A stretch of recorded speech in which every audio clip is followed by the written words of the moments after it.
Hello everyone, welcome back to my YouTube channel. তো চলুন video start করা যাক ডাইরেক্ট লেটেস্ট নিউজ দিয়ে। তো আপনারা জানেন হয়তো যে হিন্ডেনবার্গ অ্যালিগেশনস এনেছে সেবি চিফ বা সেবি চেয়ারপারসন মাধবী পুরী বুচ এবং তার ফ্যামিলির উপর। তো তার এগেনস্টে তিনি দেখুন কি রিপ্লাই দিচ্ছে। তো তিনি বলেছেন যে invested in IPE plus fund for childhood friendship, money didn't go to Adani, SEBI chief Madhabi Buch.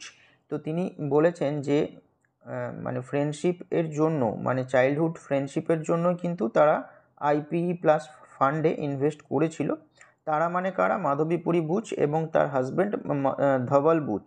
তো যে ইনভেস্টমেন্ট করেছিল সেই টাকাটা কিন্তু আদানি গ্রুপে যায়নি। তো চলুন একটু ডিটেলে দেখা যাক ব্যাপারটা কি হলো। দেখুন এখানে বলেছে under fire from whistleblower Hindenburg for investing in an Adani-linked offshore fund, SEBI chairperson Madhavi Puri Buch on Sunday issued a 15-point clarification on allegations saying the CIO of IPE Plus Fund is her husband Dhaval's childhood friend. তো এটাই বলেছেন যে যে অ্যালিগেশনসটা তাদের উপর আনা হয়েছে সেইখানে কিন্তু রিপ্লাই এটা দিয়েছে। তো সেখানে বলা হয়েছে যে এই যে যেখানে ইনভেস্টমেন্ট করা হয়েছিল আইপিই প্লাস ফান্ডটাতে, সেইটা মেনলি চালাতো ধওয়াল, মানে যে ধওয়াল বুচ মানে মাধবী পুরী বুচের হাজব্যান্ড, তার চাইল্ডহুডের বন্ধু। সেই কারণে সেখানে ইনভেস্টমেন্ট তারা করে। তো এটাই এখানে দেখুন ডিটেলে বলা হয়েছে যে এই যে ইনভেস্টমেন্ট করার পিছনে কারণ হচ্ছে এর যে বন্ধু মানে ধওয়ালের চাইল্ডহুড ফ্রেন্ড, যার নাম হচ্ছে অনিল আহুজা। এই জায়গাটা দেখতে পাচ্ছেন মিস্টার অনিল আহুজা। তিনি কিন্তু দেখুন আগের এক্স এমপ্লয়ি ছিল city bank, JP Morgan, 3i group. ভালো রকম তার নলেজ আছে এই ইনভেস্টিংয়ের দিকে, সেই জিনিসটা ধ্যান রেখে বা খেয়াল রেখে কিন্তু তারা এই ইনভেস্টমেন্টটা করেছিল। তো এটাই এখানে বলা হয়েছে। দেখবেন পরে আবার লেখা হয়েছে এখানে যে আহুজা পরে কিন্তু ওই ফান্ড থেকে বেরিয়ে যান 2018 সালে। মানে যখন সিআইও পজিশন থেকে তিনি বেরিয়ে যান তখন কিন্তু তারা সমস্ত ফান্ডকে রিডিম করে নেয়, মানে বুচ ফ্যামিলি। তো সেই বেরিয়ে যাওয়ার কারণেই কিন্তু রিডিম করে নেয়, সেটাই জানিয়েছে। আর আরেকটা স্টেটমেন্ট দেখুন 360 WAM, এখানে একটা অফশোর ফান্ড এরা চালাতো। তো সেখানেও কিন্তু পরে জিরো ইনভেস্টমেন্ট হয়ে যায়। তো এই যে টাকাটা সেটা কিন্তু কোনো টাকায় আদানি গ্রুপে যায়নি, সেটাই এরা বলেছে।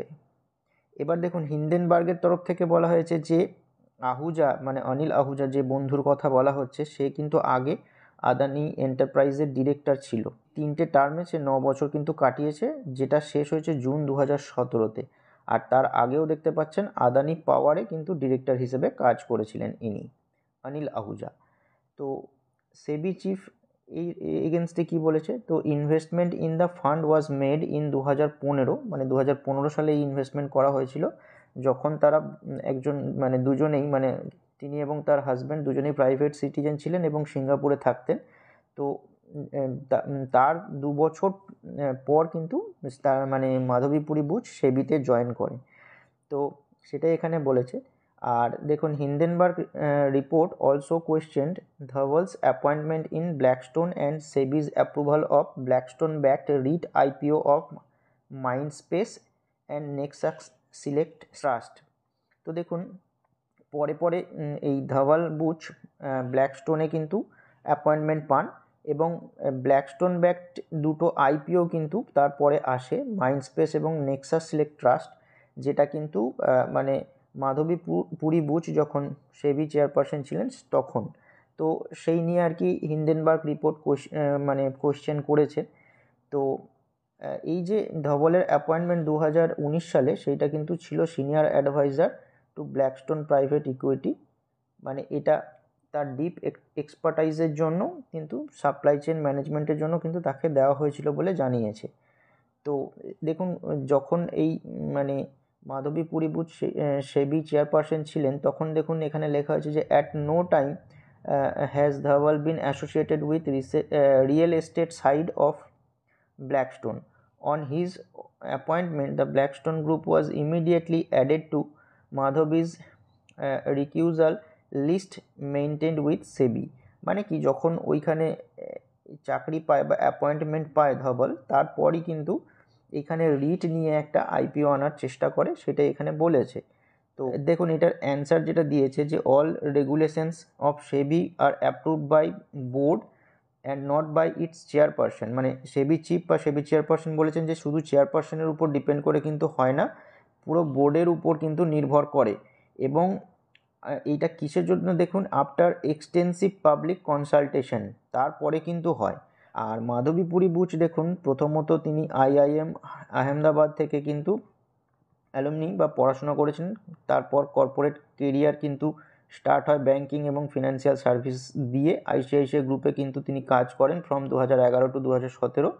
তিনি সিঙ্গাপুরেই থাকতেন এবং প্রাইভেট ইকুইটি ফার্মের এমপ্লয়ি ছিলেন এবং পরে পরে তিনি কনসালটেন্ট হন। তারপর দেখুন এখানে যে বলা হয়েছে যে Madhabi's current government salary is malicious and motivated, Hindenburg research রিপোর্টে বলা হয়েছে। তো স্টেটমেন্টের যে এগেনস্টে এরা বলে যে এরা যে সেভিংসটা আসে মেনলি তাদের স্যালারি, বোনাস এবং স্টক অপশন থেকে, তো সেইটা নিয়েও কিন্তু প্রশ্ন করা হয়। দেখুন এখানে চেয়ারপারসন কি বলছেন যে দুটো কনসাল্টিং কোম্পানি যে দুটোর নাম করা হয়েছে এইটা মানে তিনি যখন সিঙ্গাপুরে থাকতেন তখন কিন্তু হয়েছিল, যেটা একটা ইন্ডিয়াতে এবং একটা সিঙ্গাপুরে। আর দেখুন যেটা ইমিডিয়েটলি ডরমেন্ট হয়ে যায় on her appointment with SEBI, এবং এইটা explicitly part of her disclosure to SEBI, মানে সেবিকে অলরেডি সে ডিসক্লোজ করেছিল। আর after Dhaval retired from Unilever in 2019, he started his own consultancy practice through these companies. Dhaval's deep expertise in supply chain allowed him to work with prominent clients in the Indian industry, সেটাই কিন্তু এখানে জানানো হয়। আর দেখুন thus linking accrual in these companies to Madhavi's current government salary is malicious, the statement said, adding that when the shareholding of the Singapore entity moved to Dhaval, this was once again disclosed not just to SEBI but also to the Singapore authorities and the Indian tax authorities। মানে এই যে যখন ধাওয়ালের কাছে মানে move করা হয়, যে শেয়ারটা ছিল কোম্পানির মাধবীপুরী বুচের নামে, তো 100% স্টেক তার হাজব্যান্ডের নামে যখন ট্রান্সফার করা হয় তখন কিন্তু সেবিতেও ডিসক্লোজার দেওয়া হয় বা জানানো হয়, এবং সিঙ্গাপুর অথরিটিকেও জানানো হয় এবং ইনকাম ট্যাক্স অথরিটিকেও জানানো হয়। এটা অলরেডি ডিসক্লোজড ম্যাটার, সেটাই এখানে বলেছে। আর দেখুন আরও বলেছেন মাধবীপুরী বুচ যে হিন্ডেনবার্গকে কিন্তু একটা শোকজ নোটিশ করা হয়েছিল, সেইটার রিপ্লাই দেওয়ার পরিবর্তে কিন্তু যে অ্যাটাক করছে সেবির উপর বা অ্যালিগেশনস আনছে সেবির উপর, এটাই আর কি দুঃখের, এটাই আর কি তিনি মনে করেছেন যে এটা আনফর্চুনেট ব্যাপার। আর the statement has been issued by Madhabi and Dhaval in their personal capacity, there are certain allegations made against SEBI which would be addressed by the market regulator independently. তো বুঝতেই পারছেন যে একটা অ্যালিগেশনস যেহেতু এসেছে তো মার্কেটের সেন্টিমেন্ট কিন্তু একটু নেগেটিভ হবে। তো পরে কিন্তু এই যে রিপ্লাই দেওয়া হয়েছে সেটাও কিন্তু মার্কেট দেখছে। তবে হিন্ডেনবার্গের যে রিসার্চ রিপোর্ট সেইটার কারণে হয়তো এফপিআইয়ের কিছু টাকা হয়তো বাইরে আউটফ্লো হতে পারে বা যেতে পারে, সেই কারণে কিন্তু মার্কেট কালকে একটু ভোলাটাইল থাকতে পারে।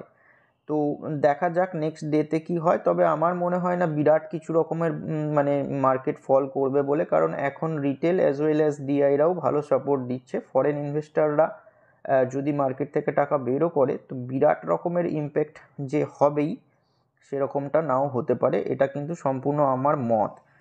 তো আপনারা কিন্তু আপনার রিসার্চ মতো কাজকর্ম করবেন। এবার চলুন নিফটির চার্টটা একটু দেখে নেওয়া যাক। তো দেখুন নিফটি 50 বলেছিলাম যে মোটামুটি এই যে রেঞ্জ বাউন্ড হয়ে আছে এই রেঞ্জের মধ্যেই ঘোরাঘুরি করছে। তো দেখুন উপরের দিকে রয়েছে, কালকে হয়তো মার্কেট একটু হলেও ফল করতে পারে বা গ্যাপ ডাউন ওপেনিং হতে পারে, বাট দেখা যাক এই রেঞ্জটাকে কোন দিকে ব্রেক করে। যদি মোটামুটি নিচের দিকে এই রেঞ্জটাকে ব্রেক করে তাহলে যে দুটো সাপোর্ট লেভেল আগেই ড্র করে রেখেছি মোটামুটি 23,750 থেকে 23,800 এবং 23,350, এই দুটো কিন্তু সাপোর্ট হিসেবে কাজ করবে।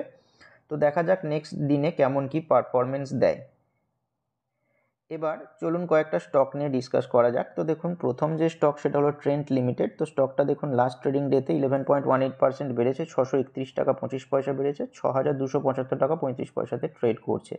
তো বলেছিলাম যে এই স্টকটার রেজাল্ট আছে, গত ভিডিওতে বলেছিলাম। তো নেক্সট দিন রেজাল্ট ছিল, তো দেখুন রেজাল্ট ভালো করলে এটার ব্রেকআউট দেবে এই লেভেলটার, যে লেভেলটা অলরেডি এখানে ড্র করা রয়েছে।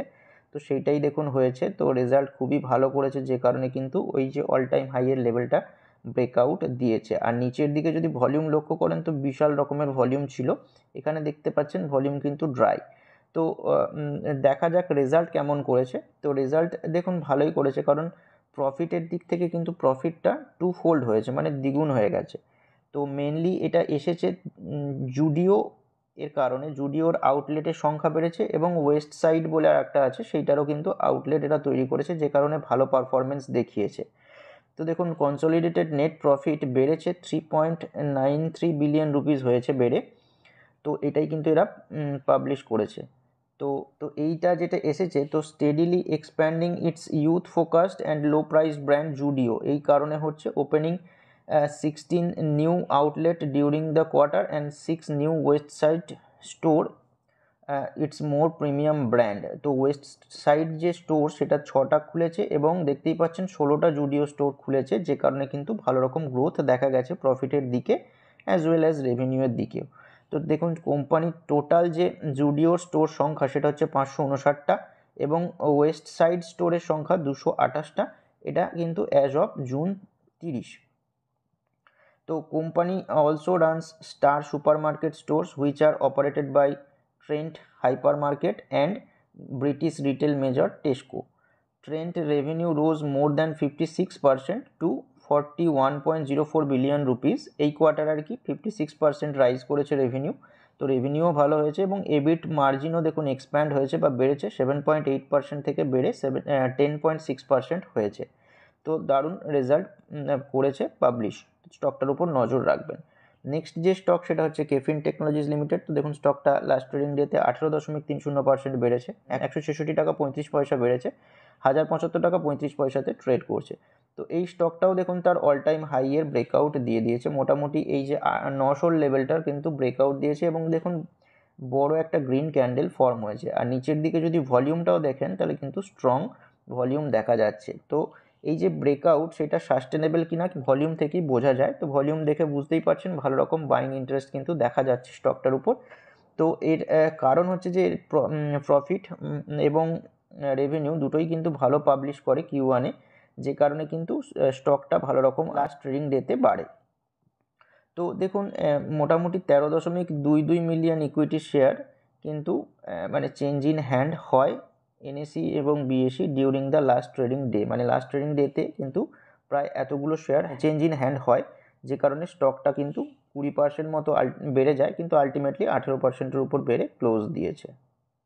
নেক্সট যে স্টক সেটা হলো JG কেমিক্যাল লিমিটেড। তো দেখুন স্টকটা লাস্ট ট্রেডিং ডেতে 12.33% বেড়েছে, মানে 36 টাকা 60 পয়সা বেড়েছে, 333 টাকা 40 পয়সাতে ট্রেড করছে। এই স্টকটাও দেখুন মোটামুটি 275-80 লেভেলটা ব্রেকআউট দেওয়ার পর দেখুন এই জায়গায় কিন্তু এসে আবার 280 লেভেলটাতেই এসে আবার সাপোর্ট নেয়। তারপর দেখুন লাস্ট ট্রেডিং ডেতে গ্যাপ আপ ওপেনিং দেয়, প্রথমে কিন্তু আরও বেশি পার্সেন্টেজ বাড়ে, বাট ক্লোজিং বেসিসে একটু নিচে এসে ক্লোজ দেয় বলে ক্যান্ডেলটা কিন্তু রেড দেখাচ্ছে। তো এই স্টকটার উপর একটু নজর রাখবেন। এর যেটা মানে Q1-এর প্রফিট সেটা দেখুন 4-fold হয়েছে, মানে 4 গুণ হয়েছে, যে কারণে কিন্তু স্টকটা ভালো রকম পারফরমেন্স দেখায় লাস্ট ট্রেডিং ডেতে। তো দেখতেই পাচ্ছেন যে এটা থার্ড স্ট্রেট ডে যেটাতে কিন্তু পরপর গেইন দেখাচ্ছে। তো মোটামুটি দেখতেই পাচ্ছেন ট্রেডিং আওয়ার্সে 13% মতো উপরে চলে যায়। তো এর মানে প্রফিট কেমন হয়েছে, তো প্রফিট দেখুন 300% বেড়েছে, 152 মিলিয়ন রুপিসে গিয়ে দাঁড়িয়েছে প্রফিট। আর রেভিনিউ দেখুন 17.5% বেড়েছে। তো যে কারণে দেখতেই পাচ্ছেন 5,67,000 শেয়ার চেঞ্জ ইন হ্যান্ড হয় ইন আর্লি ট্রেড, যেটা কিন্তু 1.5x অফ দ্য 30-ডে অ্যাভারেজ। তো অবশ্যই স্টকটা নিউলি লিস্টেড স্টক, তো স্টকটার Q1-এর রেজাল্ট খুব ভালো হয়েছে, যে কারণে কিন্তু এতটা সুন্দর পারফরমেন্স দেয়। যে স্টকগুলো নিয়ে আলোচনা হলো কোনো রকমের রেকমেন্ডেশন নয়, আপনারা অবশ্যই রিসার্চ করে যা কিছু করবার করবেন। আর যদি কিছু বুঝতে না পারেন তাহলে অবশ্যই আপনার ফিনান্সিয়াল অ্যাডভাইজারের সাথে কনসাল্ট করে করবেন। আর যদি ভিডিওটা ভালো লেগে থাকে তাহলে লাইক করতে পারেন, আর এরকমই ইনফরমেটিভ ভিডিও পাওয়ার জন্য চ্যানেলটিকে সাবস্ক্রাইব করতে পারেন।